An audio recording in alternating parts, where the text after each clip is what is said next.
بسم الله الرحمن الرحيم. السلام عليكم ورحمة الله وبركاته. متابعينا الأعزاء، جيناكم اليوم بأكلة تراثية لأكلة أجدادنا اللي هي الكشك.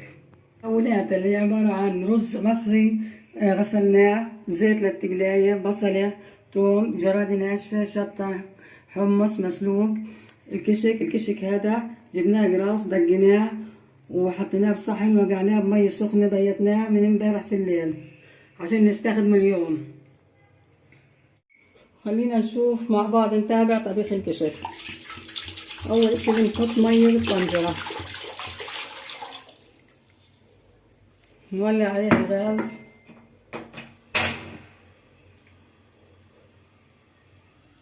وبندفي المي شوية وندير لها الرز اللي غسلناه مسبقا زي ما انتم شايفين.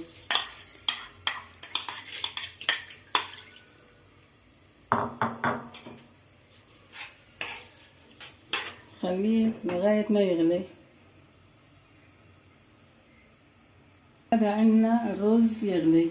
أول ما يغلي الرز بنضيف له، بنكون سالقين الحمص زي ما حكينا وبنضيفه للرز، ودقين جرادة مع قرن شطة ناشفة بنديرها برضو عليها. ما تحطي ملح في بداية الطبيخ لأن الكشك معروف طبيعته مالح. بنحرك نخليه لما يستوي. بنروح احنا على الجات نعصر الكشك اللي كنا ناقعينه ونسيبه على نار هادية يستوي، ونعصر الكشك اللي كنا ناقعينه مسبقا. بندير الكشك اللي كنا ناقعينه في المصفاية عشان نعصره وناخد ميته نضيفها للرز.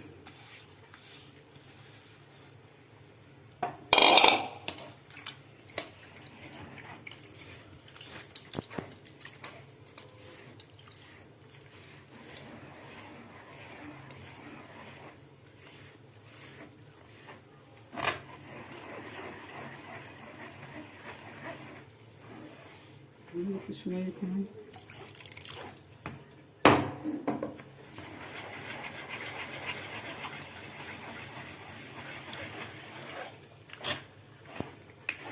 نستمر في العصر لغاية ما ينزل كل المي في الكشك.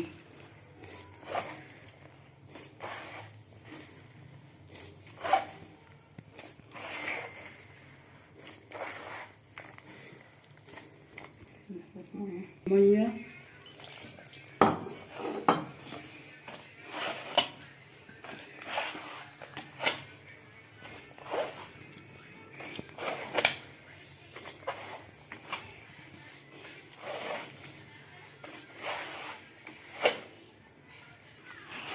نضل نعصر فيه بهذا الشكل لغاية ما يطلع عندنا زيت ناشف. هذا القمح اللي معمول منه الكشك والدقة والفلفل، هذا مش لازمنا، احنا لازمنا المية اللي بتنزل منه.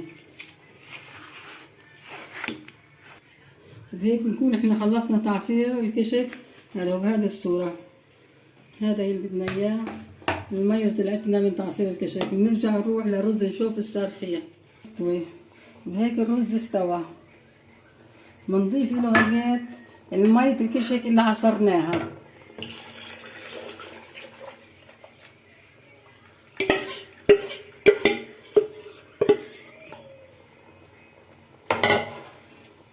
نستمر في التحرير.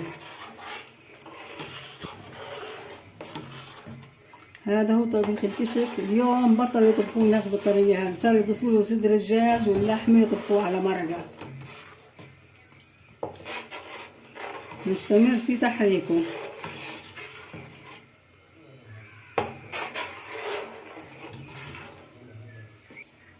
نستمر في التحريك لغاية ما يغلي.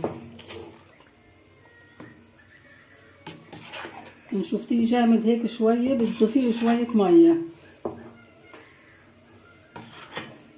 تحريك لغاية ما يغلي الكشك. مع أول غلوة نطفي عنه والتانية زي ما انتم شايفين. هاي بدأ الكشك في الغليان، خليه يغلي شوي وبنطفي عنه. يكون استوى هيك، استوى الكشك، مندوب ملح ومنظبطه.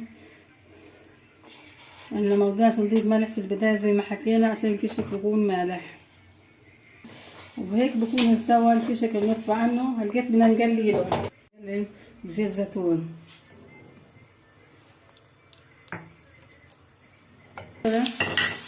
ونحرك.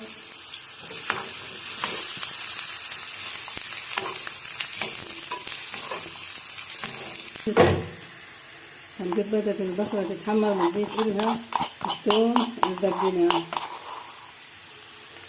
بنجيب الثوم بالآخر عشان البصلة تاخد وقت لا تتحمر. الثوم بتحمر بسرعة، بنضيفه بعد ما يبدأ البصل التحمير عشان يتحمروا مع بعض الثوم والبصلة زي ما انتم شايفين.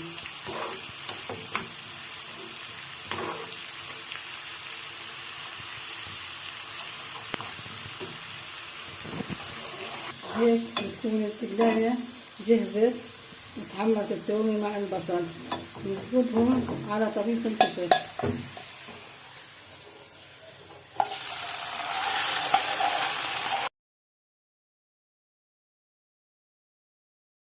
جاهز بنقلبه مع بعض تقلاية. أصبح جاهز زي ما انتم شايفين نسكبه بالصحون. هذه أكلة أجدادنا وأجدادكم الله يرحمهم. أنا استخدمت هنا نص كيلو كشك. إذا كان طلع الكشك مش حادق معك ممكن تضيفي له شوية عصير ليمون، لأن الكشك أحيانا بيكون حادق وفي كشك بيكونش حادق.